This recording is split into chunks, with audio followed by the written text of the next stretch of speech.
जय श्री जगन्नाथ। भगवती चरण पाणिग्राहींकर एक कालजयी कहानी शिकार। आसंतु आज शुणिबा कहानी शिकार। से अंचल रे घिनुआर नाम विख्यात शिकारी भावरे से बंधुक मारी जानी नहीं। तार प्रधान अस्त्र निज हाथ तियारी धनुषर। से तीर मारिला बेले चित होई पड़े। बाँ पादटी धनुरे लगाई दे कान पर्यंत तीरटी टाणी दे छाड़ दिए। माइलिए दूररू तीर मारी से लाख बिंधि पारे। एई धनुषर साहाय्य रे से हरिण, संबर, बारहा, भालू मारिछि अगणन। चिताबाघ भी मारिछि अनेक, किंतु महाबल मारिछि मोटे दुईटी। महाबल मारी से डेपुटी कमिशनर ठारू बेस पुरस्कार मध्य पाइछि। से दिन सकाळू से एक अद्भुत शिकार नहीं डेपुटी कमिशनर को बंगला पाखरे हाजर।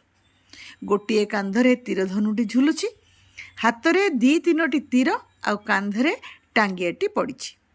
घिनुआ को ए बेसर देखी अर्दली पचारला, किरे आज की शिकार आनिचु? घिनुआ संगे तार भल जनाशुना। तार बक्सिस्र अंशीदार से केते थर होइछि। उत्तर रे घिनुआ तार मईला दांत दुई धाड़ी देखाई केवल हसीदेला। से हसिला कि खेंकिला जानिबार उपाय नहीं। प्रकृत रे हस बोली जहाकु कुहा जाए, घिनुआ ठार ताहा केही केबे देखि नहीं। बेले बेले से एही परि दांत देखाए। ताहा हस नुहे कि कांद नुहे, केवल दांत देखा। अर्दली पचारला, किरे की शिकार आज आनिचु? घिनुआ तार गामुछारे बंधा होइतवा गोटे पदार्थ को देखे कहिला जे से आज एक मस्त जानवर शिकार करी आनिछि। अर्दली पचारला, बाघ? घिनुआ मुंड हलाई नहीं जणैला। आउ तबे कौन बे? गोलमाल शुणी साहेब बंगला भितरू बाहरी आसिले। घिनुआ मुंडिया मारी पुणी साहेब को सहीपरि दांत देखैला। साहेब शिकार चेहराटा देखा औत्सुक्य प्रकाश करिवारु घिनुआ गामुछा भितरू बाहर करी साहेब को पाद तले थोइला गोटे सज्ज कट्टा मनीष मुंड।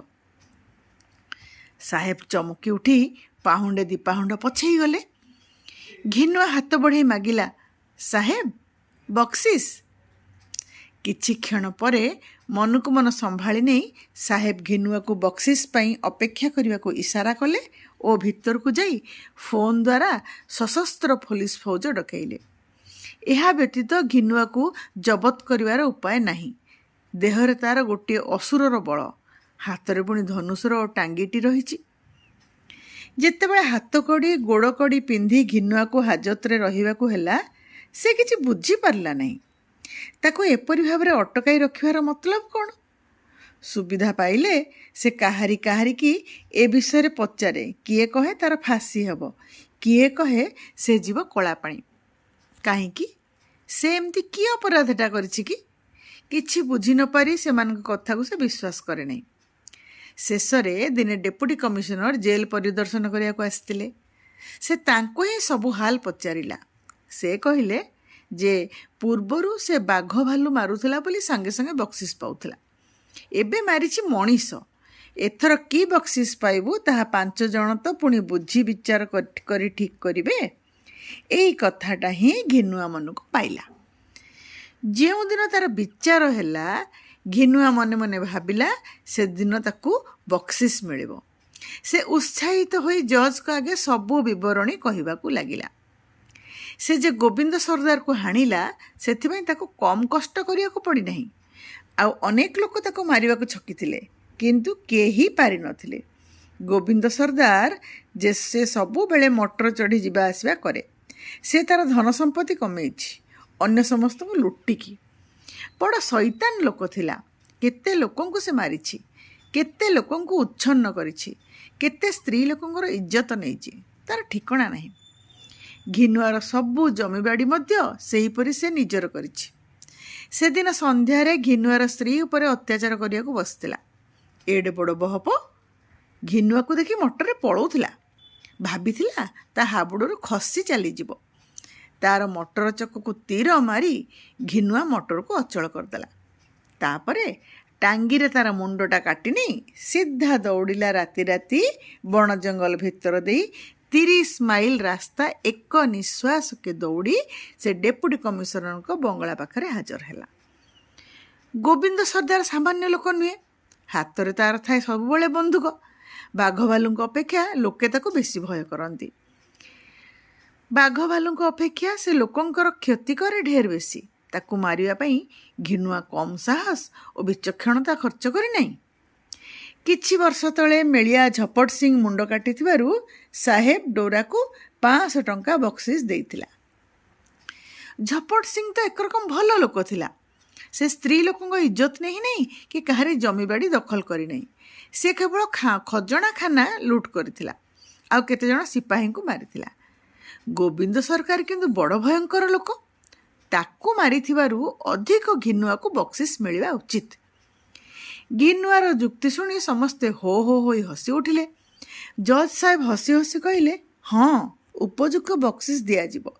ସରକାରୀ ଓକିଲ କହିଲେ, ତତେ ଏଠାକୁ ଖାସ୍ ଅଣାହେଇଛି ବକ୍ସିସ୍ ଦିଆଯିବା ଲାଗି। ଘିନୁଆ ଏହାକୁ ପରିହାସ ନ ମଣି ସତ ବୋଲି ମନେ କଲା। କାରଣ ହସ କୌତୁକ ଥଟ୍ଟା ପରିହାସ ସେ ଜାଣେ ନାହିଁ। ତାର ଯେ ନିତାନ୍ତ ରସଶୂନ୍ୟ ପ୍ରକୃତି। ଶେଷରେ ରାୟ ଦିଆଗଲା ପ୍ରାଣଦଣ୍ଡ। ଘିନୁଆ ଏହାର କୌଣସି ଅର୍ଥ ବୁଝିଲା ନାହିଁ। ପୁଣି ଜେଲକୁ ଫେରାଇ ନେଲା ବେଳେ ତାକୁ ବୁଝାଇ ଦିଆଗଲା ଯେ ତାର ବକ୍ସିସ୍ ପାଇବାର ଦିନ ଆସୁଛି। ଘିନୁଆ ସେ ପର୍ଯ୍ୟନ୍ତ ବୁଝିଲା ନାହିଁ ଯେ ସେ ଜଣେ ଅପରାଧୀ ଓ ସେଥିପାଇଁ ତାକୁ ପ୍ରାଣଦଣ୍ଡ ଆଦେଶ ହୋଇଛି। ଝପଟ ସିଂଙ୍କୁ ମାରିବା ଓ ଗୋବିନ୍ଦ ସର୍ଦ୍ଦାରକୁ ମାରିବା ଯେ ଏକା କଥା ନୁହେଁ, ତାହା ସେ ବୁଝିବ କାହୁଁ। ସେ ଜାଣିଲା ନାହିଁ ଯେ ଗୋଟିଏ ଗୌରବର ବିଷୟ, ଅନ୍ୟଟି ଦୋଷବହ। ଆଇନର ସୂକ୍ଷ୍ମ ଜାଲ ଭିତରେ ପଶିବାକୁ ତାର ମୁଣ୍ଡ କାହୁଁ। ସେ ଯେ ବଣୁଆ ସାନ୍ତାଳ। ମନେ ମନେ ଭାବେ, ଡୋରା 500 ଟଙ୍କା ପାଇଛି ଝପଟ ସିଂଙ୍କୁ ମାରି। ସେଥିରୁ ବେଶୀ ନହେଲେ ସେ କାହିଁକି ନେବ? ସବୁ ଫେରାଇ ଦେବ। କହିବ, କିଛି ନଦିଅ ପଛେ ସାହେବ, ଡୋରାଠାରୁ ବେଶୀ ପାଇବା ମୋର ହକ୍। ଜେଲର ଅନ୍ଧାରିଆ ନିର୍ଜନ ଗୁମ୍ଫାରେ ରହି ସେ କେତେ କ'ଣ ଭାବେ। କଥାବାର୍ତ୍ତା କରିବାକୁ ସେ କାହାରିକି ଦେଖେ ନାହିଁ। କଥାବାର୍ତ୍ତା କରିବାକୁ ବି ତାର ମନ ଛଟପଟ ହେଉଥାଏ। ଶେଷରେ ତାର ଫାଶୀର ଦିନ ଆସିଲା। ତାକୁ ପଚରାଗଲା, ତାର ଶେଷରେ କ'ଣ ଦରକାର? ସେ କହିଲା, ମୋର ବକ୍ସିସ୍। ଆଚ୍ଛା, ବକ୍ସିସ୍ ତୁ ପାଇବୁ, ଆ, କହି ତାକୁ ନେଇଗଲେ। ମୁଣ୍ଡରେ ତାର ଗୋଟିଏ କଳା କନାରେ ଖୋଳ ପିନ୍ଧାଇ ଦିଆଗଲା। ଘିନୁଆ ମନେ ମନେ ବିଚାରିଲା, ଆଖିରେ ଅନ୍ଧ ପୋଟଳି ଦେଇ ହାତରେ ତାର ସୁନାରୂପା ଢାଳି ଦିଆଯିବ। ସରକାର ଘରର କେତେ ଫନ୍ଦି ଫିକର, କାଇଦା କାଟକଣା ଅଛି। ଖାଲି ସେମିତି କ'ଣ ବକ୍ସିସ୍ ଦିଆଯାଏ? ସେ ଘରକୁ ଫେରି ସବୁ ସ୍ତ୍ରୀକୁ ଦେଖେଇବ। କି ଖୁସି ହେବ ତା ସ୍ତ୍ରୀ। ସବୁ ଦେଖି ଭଲ ଘର ଦୁଆର କରି ଜମିବାଡ଼ି ଚଷି ସେ ସୁଖରେ ରହିବ। ଆଉ ତ ଗୋବିନ୍ଦ ସରକାର ନାହିଁ ଯେ ସବୁ ଲୁଟ୍ କରିନେବ। ହଠାତ୍ କ'ଣ ଗୋଟାଏ ଆସି ତା ବେକରେ ବାଜିଲା। ଧନ୍ୟବାଦ।